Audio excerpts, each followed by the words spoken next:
KPK menetapkan Sekjen PDIP Hasto Kristianto sebagai tersangka.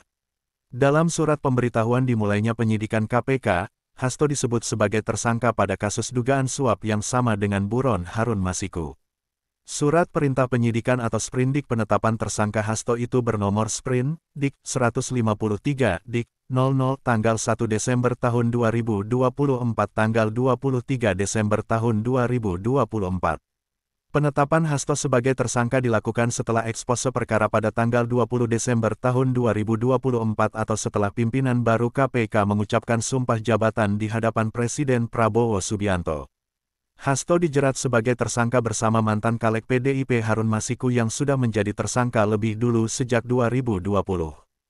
KPK menduga Hasto bersama Harun Masiku memberi suap ke Wahyu Setiawan, yang saat itu menjabat komisioner KPU RI.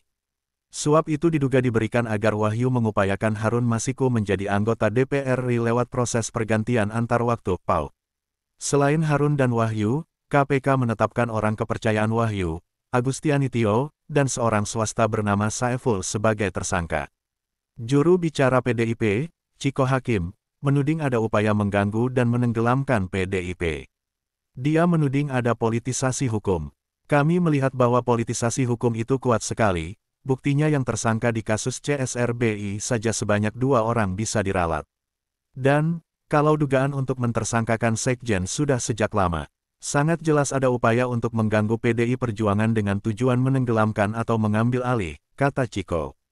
Ciko mengungkit ancaman sprindik yang disebutnya ditujukan kepada beberapa ketua umum partai lain. Dia menyebutkan memang kerap ada upaya politisasi hukum. Ketika ada ancaman sprindik pada beberapa ketua umum partai lain, kemudian menyerah dan ikut arus kebijakan pilihan, dukungan suatu kekuatan itu bukti nyata politisasi hukum, ucapnya. Namun dia menegaskan hanya PDIP yang tidak menyerah ketika muncul ancaman demikian. Dia menekankan ancaman penjara justru jadi energi untuk PDIP. Sampai detik ini belum ada info akurat yang kami terima terkait apakah sudah dijadikan tersangkanya Pak Sekjen.